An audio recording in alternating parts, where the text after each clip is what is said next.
오랜만에 즐거운 소식 보고 갈까요? 윤건영 벌금 500만 원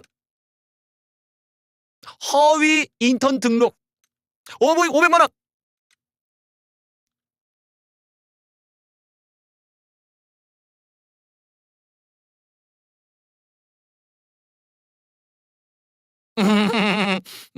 뭐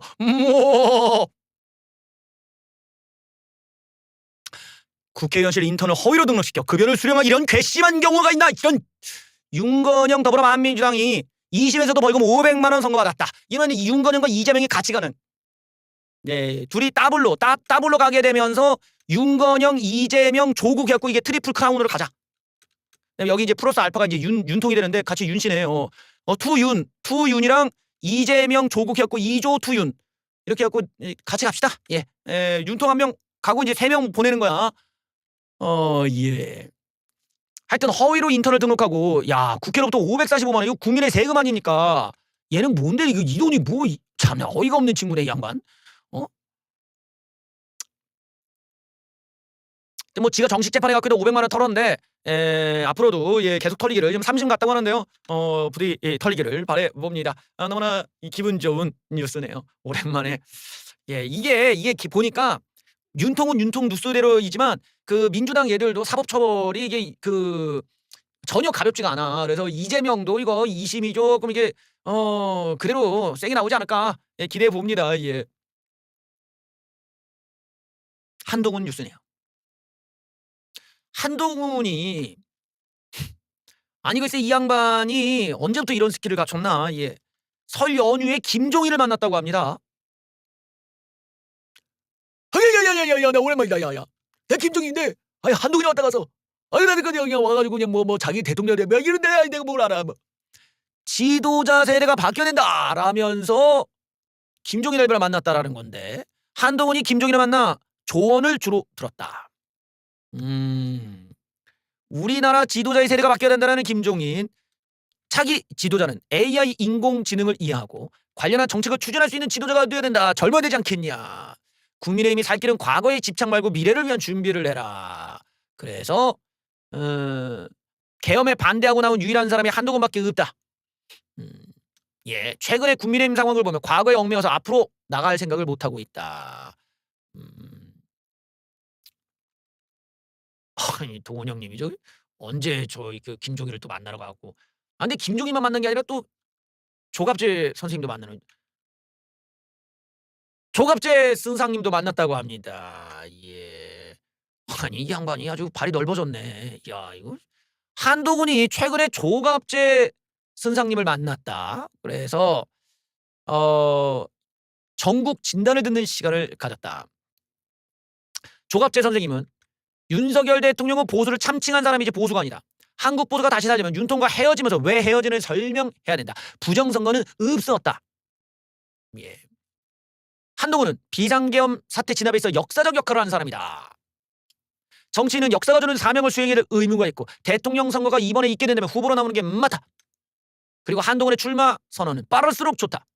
시기를 따지지 마라. 이러면서 이제 나름대로 조갑재 선생님도 약간 이제 한동훈을 조금 이제 칭찬해주는 멘트를 했다고 합니다. 김종인과 조갑재를 만났더라. 뭔가 공통점이 보이지 않습니까? 사실 뭐 김종인은 뭐 이준석과의 그런 관계를 다 알려져 있고 조갑재 쌤은 비교적 최근에 이준석을 많이 응원하고 밀어주는 그런 인플루엔서로 알려져 있습니다. 그래서 조갑재 선생님은 국민의힘보다는 오히려 개혁신당을 지지하시는 분에 가깝단 말이죠. 논조도 그렇고. 그런데 한동훈이 이 둘을 만났다 이거예요.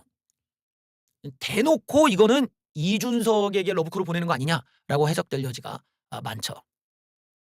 한동훈 쪽의 지금 이야기와 한동훈의 이 보폭을 보면은 한동훈은 이번 대선에서 이준석의 도움과 연대를 필수로 하고 있다는 걸 알 수 있습니다. 이거를 한동훈은 자신의 대권 전략으로 지금 활용하겠다라는 의도를 가졌다고 봐야 돼요. 그래서 친윤계와의 대립구도를 만드는데 한동훈은 이준석을 활용하겠다는 생각을 지금 숨기지 않는 거죠. 그리고 이준석도 사실 따지고 보면 그 명분이 나쁘지 않을 수도 있어요. 그냥 다른 후보들에 비해서 한동훈과 이준석의 조합. 그래서 친윤계로부터 양쪽이 다 내쫓겼다는 서사가 있고 그 둘이 크로스 합체를 해가지고 친윤계에 대항해서 김문수든 뭐 누구든 딱 상대 갖고 이기고 나와서 뭔가 이렇게 빵하고 짠하고 되면 와, 오, 괜찮은 브로맨스인데 뭔가 이러면서 새로운 느낌을 연출할 수는 있을 것 같다는 기대가 좀 생깁니다. 그래서 이준석 입장에서도 그렇게 나쁘지 않은 거래가 될 수도 있겠는데? 라는 생각을 할 수도 있을 것 같아요. 물론 이게 이제 총선 때 2024년 총선 때 한동훈이 이준석을 그때 내가 만나야 된다 얘기했는데 차라리 그때 이준석을 만나서 좀 이렇게 얘기도 하고 뭐 서로 간에 이렇게 좀 협동할 수 있는 뭐 이런 그림이라도 만들어 놨다면 지금 그림이 더 좋았을 것 같긴 한데 다 못해 뭐 뒤늦게나마 뭐 이준석을 끌어올 생각을 했다라는 것 자체는 한동훈 치고는 굉장히 그래도 좀 의외긴 하다. 상당히 좀 그래도 감각이 아주 죽은 건 아니다. 그쪽에서 내가 한동훈 측근이나 한동훈을 되게 무시했는데 야 한동훈 치고는 굉장히 머리 많이 굴렸는데 이런 생각을 좀 하게 만들어요. 그리고 그 걸음으로 설날 때부터 김종인과 조갑재를 만났다는 거는 머리를 썼다는 거야. 미리 준비하고 계획을 하고 여러 가지를 알아봤다라는 거라서 한동훈의 의외성이 좀 보였다라는 점이 전 좀 신선하게 느껴지기도 했습니다. 그러니까 되게 답답하고 느려 터지고 뭔가 좀 애가 조금 우유부단하고 이런 느낌이 아니라 지금 적극적이고 그리고 물밑거래와 일처리를 몰래 이렇게 준비해 왔다라는 거는 예전에 한동훈한테 보이지가 않았던 모습이거든요. 한동훈은 되게 좀 뭔가 어설펐다면 지금은 뭔가 노련한 정치인의 모습 같은 느낌이 지금 나와요. 뭔가 기민하게 대항하고 있고 이런 것들 통해서 사실 어떻게 보면 이준석이 한동훈이 뭐 잔머리 굴리고 있고요. 한동훈이 뭐 어떻게 해갖고 이렇게 뭐 잔머리 굴려도 하고 저는 흔들리지 않고요. 분명히 이렇게 까무칠 만한데 그렇게까지는 안 하고 있잖아. 물론 이준석도 정신이 없겠지만 그런 걸 보면 어느 정도 이게 지금 그 안에서 이게 있는 거 아니냐 시그널들이 이런 느낌도 있어요 지금. 이 지점은 한동훈으로서는 차별화에 성공하는 지점이 될 겁니다. 이준석을 누가 잡냐에 따라서 시너지 효과가 굉장히 달라질 거예요. 오세훈이 이준석과 연대가 되든지 홍준표가 이준석과 연대가 되든지 또는 한동훈이 이준석과 연대가 되든지 어느 경우의 수든 간에 이준석을 잡는 쪽은 상당한 득을 볼 수 있고 이재명도 따라올 수 없는 어떤 다른 무언가를 가질 수 있을 겁니다. 홍준표는 지금 내란 수호에 정신이 없어요. 그러다 보니까 좀 여러 가지 논란이 있었지. 박정희 대통령의 유신은 내란인데 윤통은 내란이 아니다. 뭐 이런 주장을 해서 지금 보수층한테 뭐야? 그러면 내란 범에 동상은 왜 세우는 거야? 이런 지금 비아냥을 듣고 있고 오세훈은 지금 계속 모호한 스탠스를 좀 취하고 있어요. 물론 이제 그 계엄에는 동의하지 않고 탄핵에 찬성한다 뭐 이런 입장이라지만 좀 오세훈은 좀 더 선명성이 필요한데 오세훈이 지금 세력이 없다 보니까 자기가 세력을 어떻게 느낄지를 좀 고민하는 것 같습니다. 근데 유일하게 한동훈이 먼저 지금 어택이 시작됐다는 거예요. 국민의 후보 중에서 한동훈이 먼저 방향을 뚜렷하게 잡고 나는 이쪽이다. 김종인 조갑재 라인이다. 이걸 뚜렷하게 했다라는 점에서는 한동훈이 좀 생각보다 적극적인데? 이거 좀 젊고 액티브한데? 이거 잘하면은 이준석과 한번 간다면은 그림은 나올 수 있겠는데? 라는 기대를 준다는 점에서 잘했다고 칭찬할 수 있을 것 같아요. 문제는 과연 그 까다로운 이준석을 어떻게 데려올 거냐는 거예요. 한동훈 입장에서는 지금 자기 주변에 있는 친한계가 김상욱이 있다는 점은 좀 유리하죠. 김상욱과 이준석은 그래도 사이가 괜찮고 이준석도 김상욱의 진정성이나 이런 걸 인정하고 그러기 때문에 그 김상욱이 이준석과의 접촉을 늘리면서 어느 정도 좀 서로 간의 관계나 좀 어떤 메신저 역할을 해준다면 나쁘지 않게 이야기가 진행이 될 수도 있다. 그리고 그 외에 또 젊은 사람이 한동훈 주변에 많으니까 비교적 이게 어떤 늑다리로 이루어져 있는 사람들에 비해서는 이준석과의 연대가 어렵지 않을 수도 있지 않겠냐라는 생각도 해봅니다. 그리고 간극이 크지 않다라는 거죠 지금. 그리고 동시에 이준석 입장에서는 개혁신당이 지금 망조에 들었죠. 이 개혁신당이 망조가 들었기 때문에 이제 이거를 좀 이용을 하면 아마 이준석 입장에서도 홍준표나 오세훈은 너무 이 사람들이 뭐라고 하지 좀 노련하달까? 너무 이러니까 자기가 컨트롤하기 어려운데 한동훈 쪽은 그래도 자기가 조금 이렇게 제어하기가 쉽지 않겠냐. 그러니까 한동훈이 내가 요구하는 거 다 들어주고 뭐 이런다면 뭔가 이게 한동훈을 이준석 입장에서는 좀 자기가 이렇게 컨트롤하기 좋고 한동훈도 이준석을 통해서 자기가 얻을 수 있는 그 이미지가 폭발성이 크고 그다음에 양쪽에서 이해관계가 딱 맞아떨어질 수 있는 무언가가 있을 수는 있겠다라는 생각도 해봅니다. 그래서 이준석 입장에서도 계산해 본다면은 홍준표, 오세훈, 한동훈이 있다면 차라리 한동훈이 나올 것 같은데? 라는 생각도 할 수도 있을 것 같다는 거예요. 또 이준석이 어떤 킹메이커의 역할을 한 번 더 하고 싶을 거예요. 왜냐하면 이준석이 완주를 하게 되면은 너무 많은 빚을 지게 돼. 어떻게든 10%를 넘어야 되는데 못 넘는다고 하면은 이준석으로서는 정말 인생 망하는 거예요. 인생도 망하고 당도 망하고 미래가 어두워지고 여러 면에서 고달퍼져. 이러면 이제 이준석의 정치 인생이 그냥 그대로 끝나버리니까 아마 이준석 입장에서는 최대한 당대당 통합이든 뭐든 하여튼 이런 걸 통해서 자기 나름대로 자기 세력도 유지하면서 자기가 잘할 수 있는 선거의 킹메이커 역할에 더 좀 관심을 가질 수도 있다. 이후에 가려면. 근데 그거를 한동훈을 이용한다면 어떨까라는 생각도 할 수 있다. 뭐 이런 상상도 해봅니다. 근데 이게 이제 이준석이라는 애를 보면요. 자기의 측근이었던 허은하마저도 날려버려. 뭐 다른 애들도 날려버려. 이러면서 자기를 도왔던 사람마저도 내치는 애의 인성을 보면은 한동훈 쪽이 얼마나 견뎌낼 수 있을지는 좀 미지수 같아요. 그러니까 언젠가 한동훈이 이준석과 합쳐져도 언젠가는 둘이 싸우게 돼 있어. 그리고 이 둘의 싸움에서 한동훈은 어마무지한 걸 또 잃어버릴 거예요. 어마무지한 걸 또 타격을 받고. 그래서 동훈 형님이 지금의 어떤 이런 접근이나 이준석을 포용하려고 하는 이런 시도들은 나쁘진 않지만 대비는 해야 된다. 이준석은 그 제어가 안 되는 애고 언젠가 한동훈과 갈등을 벌이기 때문에 이런 부분들을 감안하고 생각을 해야 됩니다. 굉장히 고달픈 캐릭터예요. 선거 때는 활용도가 높지만 평상시에는 매우 고달픈 인물이라는 걸 동훈 형님도 감안하고 접근해야 된다. 하여튼 어떤 느려 터진 한동훈이 이 정도의 어떤 의외성을 보여줬다는 거는 아주 칭찬할 만한 대목이 있다. 생각해 보면은 좀 나는 이준석보다도 좀 더 그 세련된 선거 전략으로 간 것 같아요. 그러면서 여기서 지금 한 친한계가 이준석에게 러브콜을 아주 노골적으로 야 들어와 준석아 들어와 친한계가 이준석한테 러브콜까지 보냈습니다. 아주 이제 노골적 전략이 나왔죠. 이제 조만간 이준석이 이 깜이 나와야 되는데 저한테 해봤자 소용없고요 이러고 나와야 되는데 좀 자중하는가 봐요. 예. 이준석이가 자기가 퍼스트 펭귄이 되겠다라는 건 아주 좋았다. 세대교체는 어느 한 사람이 부르짖는다고 되는 게 아니지 않냐. 우리가 같이 하자. 결국에는 동료 정치인이 많아야 되는데 이준석이는 홀로서기 아니냐. 바로 우리랑 같이 하는 것이다. 그래서 73년생 이하 젊은 정치인들이 모여 보수 순통을 찌울 공간 하나 좀 있어야 되지 않겠냐 라면서 준수가 같이 하자. 같이 하자면 재미나지 않겠냐 라면서 손을 먼저 내밀었다라는 겁니다. 뭐 정치는 생명이니까 정치는 생명이기 때문에 물론 이제 이준석 지지층에서는 한동훈 쪽에 저런 러브콜이 그렇게 달갑지는 않은 반응이에요. 한동훈 쪽이 왜 망상을 떨고 있다 이렇게 얘기를 하지만 근데 이번 선거는 우리가 이제 윤석열 대통령도 겪어보고 또 여야 간의 갈등도 겪어보고 했기 때문에 어떤 포용에 대한 것들, 어떤 이제 연합, 연대, 그리고 이제 서로 다름을 인정하고 서로 같이 힘을 합쳐야 된다. 이런 부분들이 아주 강조가 되는 선거가 될 거예요. 그래서 결론적으로 이게 계속 어떤 적대감을 드러내거나 어떤 그 서로 간의 구별을 원하거나 막 이렇게 어떤 상대를 그냥 무적장 내려깎기만 하는 이런 전략으로는 그 누구도 이재명을 이길 수가 없는 구도라는 걸 인정을 해야 됩니다. 그리고 사실 또 이준석은 시간이 많이 있잖아. 아직 젊기 때문에 이준석에게는 아직 기회가 많이 남았다라는 점도 감안해 봐야 돼요. 그리고 우리는 만약에 이준석이 진짜 이준석을 대통령으로 만들겠다면 결국에는 이준석의 대통령 당선보다 먼저 우파 진영의 레짐 체인지가 먼저 일어나야 된단 말이에요. 그러니까 이준석이란 사람이 꼭 돼야 될 필요는 없겠지만 어떤 정치 여정을 생각했을 때 멀게 계획을 두고 보면 현재 우리의 이런 구조, 이런 구태적 구도에서는 이준석이 됐든 무슨 어떤 개혁 성향이 됐든 중도 보수가 됐든 뭐 어떤 자유주의가 됐든 이런 것들이 지금 어떤 상황을 주도할 수가 없어. 그 안에서도 인제 서로 응집이 잘 안 되는 면도 있고 어떤 이런 그 포용에 대한 철학도 부족하고 또 정말 제대로 된 이런 걸 글루잉할 수 있는 그런 접착력을 가지고 있는 인물도 없고 그럼 우리가 갖고 있는 자그마한 사람들 안에서 이걸 만들려고 하니까 사실은 이게 뭐 자꾸 이준석한테 다시 회귀되는 경향이 있거든.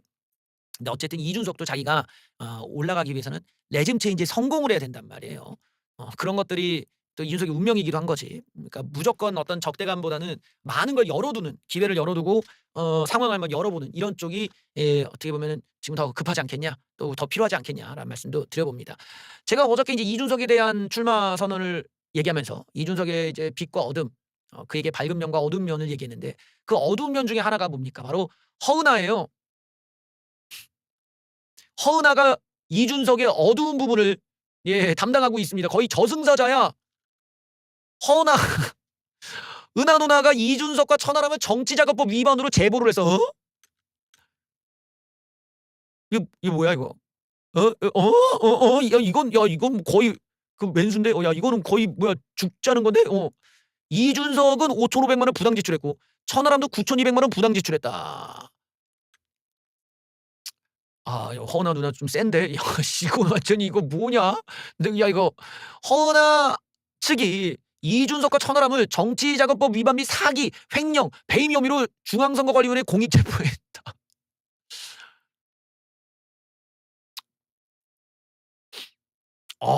야 이거는 이건 좀 센데. 야 이거는 거의 이건 이제 남을 넘어서 완전히 이건 원수지간 아니야 이거는? 하여튼 뭐 이준석이가 부당 지출했다는 거야.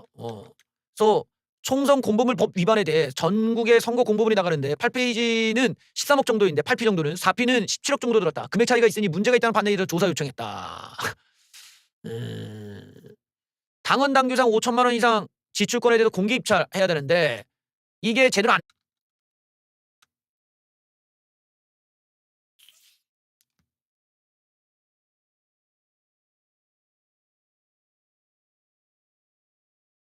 뭘 좀 봤냐면 개혁신당 같아. 네, 그러니까 이준석 의원이 가까운 사람들이랑도 이렇게 오래 같이 하지 못하는데 어떻게 대한민국을 풍부할 것인가. 그 지적이 되게 가장 뼈아플 거라고 생각을 하고 이를테면 천하용인 중에 네. 용을 두 명을 다 나눠서 보더라도 네. 천하람, 저기 누구죠? 김용태, 김용남, 허은하, 이긴 이렇게 봤을 때 지금 아주 이준석의 측근으로 남은 사람은 천인밖에 없거든요. 5명 중에 지금 2명 남긴 상태라고 한다면 대한민국을 만약에 대통령으로서 이끌 사람이라고 한다면 이게 어떻게 신뢰할 수가 있을까라는 의문이 다 이제 생기는데 그걸 당장에 이를테면 허은하 대표랑 잘 절충해서 풀어라 이렇게 얘기할 상황이 좀 지난 것 같고 그걸 만약에 보완하려면 제가 할 수 있는 조언은 네. 정말 지혜롭고 훌륭하신 멘토를 모시면 어떨까. 그나마 그런 걸로 좀 보완할 수 있지 않을까. 이를테면 옛날에 총선 때 공천관리위원장에 있었던 김종인 위원장이라든지 뭐 지금도 상황이 다르긴 하지만 네. 그럴 만한 모두가 좀 인정할 수 있을 만한 이준석의 결정으로 볼 만한 포인트를 같이 아우를 수 있을 만한 멘토를 빨리 모신다면 그래도 희망이 있지 않을까. 여기까지만 좀 조언을 할 수 있을 것 같아요. 이준석이 대선 출마를 했지만 이제 허은하도 좀 만만치가 않아요. 이 누님도 아주 세 보니까. 이게 제가 어저께 이제 이준석이 앞날에 허은하와 조대원의 활약이 상당히 영향을 미칠 수 있다고 얘기했는데 벌써 시작됐습니다. 허은하는 사실 이준석 때문에 정치 인생이 정말 끝없는 나락으로 빠질 수도 있어요. 영원히 정치 바닥에 못 올 수도 있게끔 지금 돼 있거든요. 그러니까 이준석이 출구를 열어놓고 이렇게 그 정치인과 대립을 하더라도 허은하가 어느 정도는 정치적으로 살 수 있고 명분을 갖고 이렇게 나갈 수 있는 이런 걸 열어줘야 돼. 그게 정치의 묘라는 거야. 그냥 얘를 갖다가 구석에 몰려고 죽어버려 이러면은 걔가 그냥 혼자 안 죽지. 같이 물귀신이 되는 거야. 바로 이런 것 때문에 우리가 보통 정치적으로는 이렇게 어떤 출구 전략이라는 걸 만들어준단 말이죠. 자 이렇게 하니까 너가 선택을 해 이러고 기회를 준단 말이야. 허은하에게도 당신이 우리의 당의 또 소중한 인재이고 또 나를 도왔던 또 이게 도와줬던 은인이고 이런 인간관계가 있으니까 나도 당신을 도와주겠다. 그래서 우리가 허은하에게 기회를 주자. 그리고 우리가 허은하가 또 멋지게 나갈 수 있도록 뭐 어떤 자리로 또 이렇게 양보하겠다. 이러면서 좋게 해결할 수 있는 방법들이 많았을 텐데 어떻게든 허은하를 죽이겠다 쪽으로 지금 컨셉을 잡고 가니까 허은하도 양보가 안 되는 거예요. 왜냐면 여기서 허은하가 밀리면 허은하는 정치 인생이 끝나기 때문이지. 그러니까 완전히 매장을 시키려고 하니까 이 허은하 쪽에 있는 사람들은 극단적인 이준석 안티로 돌아버리게 되고 그리고 같은 당내에서 이준석에 대한 여러 가지 내용들을 알고 있잖아요. 뭐 문자가 됐든 사진이 됐든 영상이 됐든 또 증언이 됐든 여러 가지 것들을 다 갖고 있는 이들과 적대적 관계를 맺는다라는 거는 선거를 앞두고 너무 위험한 전략을 지금 쓰고 있는 거예요. 이쪽 애들이 또 폭로가 되고 앞으로 명태균에 관련된 것들이 또 폭로가 되면 이것들이 섞여서 이준석에 대한 노이즈가 어마어마하게 커질 수가 있어요. 그러니까 아주 고달퍼지는 거예요 지금 이게. 그래서 이준석이 앞날이 평화롭지 못할 거라는 예상은 이런 잘못된 방법과 자기 은인에 대한 홀대가 부메랑으로 어떻게든 돌아오게 된다는 진리를 지금 무시하고 있기 때문에 그런 거죠. 뭐 이건 윤통도 그랬고 항상 정치적으로 이렇게 몰락하는 사람들이 좀 그래. 근데 이거는 지금 이준석으로서는 상당히 위험한 지금 시도를 하고 있는 겁니다. 자기를 그래도 도왔던 사람이라면 그리고 허은하가 더 약체이기 때문에 그런 사람을 막 잔인하게 밟기보다는 좀 이런 사람들을 물밑에서 이렇게 감싸면서 갈 줄 알아야 되는데 그렇게 안 되니까 허은하에 대한 이 동정론이 일어나 버린 거야. 그러니까 이 허은하 쪽으로도 얼마든지 이쪽에 힘을 기를 수가 있고 이쪽에서도 반격할 수 있는 아이디어들이 이제 들어오게 돼 있는 거거든요. 허은하는 이제 자기를 보호하기 위해서라도 이준석 흔들기에 온 혼신의 힘을 다해야 됩니다. 그리고 이게 대선 과정에서 허은하가 이준석을 얼마나 흔드느냐에 따라서 허은하는 자기 입지를 그리고 자기 이름을 알릴 수 있고 그것으로 자기가 정치적인 입지와 또 그 인정도 받을 수 있을 겁니다. 왜냐면 야 이준석이 꼼짝을 못하네. 이준석이 허은하 하나를 잡지 못하고 저렇게 나가 떨어지네. 이게 증명이 되는 거 허은하가 상징성이 얼마나 커지겠어요. 근데 문제는 이준석이 이걸 막는 데도 시간을 낭비해야 된다는 거야. 이게 별게 아닐 수는 있어도 선거에 집중해야 되는 이준석이 허은하 이슈에 계속 응대한답시고 기자단한테 끌려다녀. 여기에 노이즈 새끼요. 또 그걸 반박한다고 또 SNS에 올리다가 또 말꼬리 잡혀. 모든 낭비가 여기서 다 벌어지는 거죠.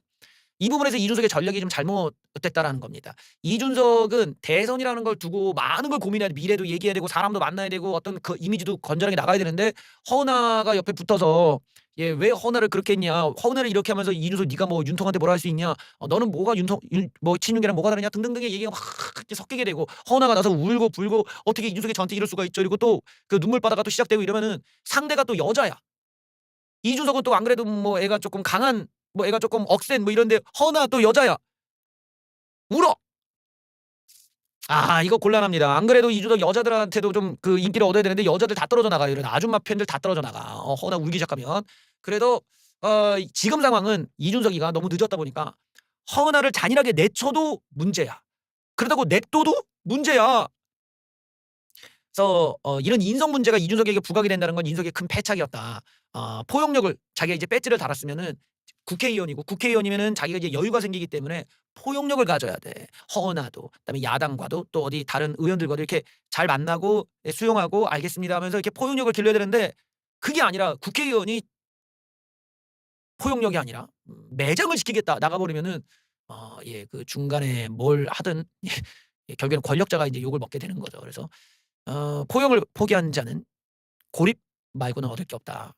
이거를 지금 우리가 이준석을 보면서 느끼게 되는 겁니다. 그래서 지금 준석이 같은 경우는 내가 너가 지금 대선 출마까지 했다면 생각을 해보세요. 대선 출마의 테마가 뭐예요? 국민 통합, 우리 나라의 발전. 그런데 정작 허은하와는 내가 못 가겠다. 이거 안 됩니다. 예, 그 못난 윤석열조차도 대선 후보 시절에 이준석을 찾아갔어요. 가출한 건 이준석이지만 그 이준석을 찾아간 게 그 못난 윤석열이었다라는 거야. 윤석열도 후보 시절에는 그렇게까지 해. 근데 이준석이 자기가 대선 출마하고 나서도 나는 너를 매장시키겠다. 이거는 윤석열보다 못난 놈 되는 겁니다. 그런 점에서 우리 준석이가 지금은 포용력을 기를 때고 그거를 증명할 때예요. 그걸 못하게 되면 이준석은 차기의 중요한 정치인이 될 수가 영원히 없을 겁니다.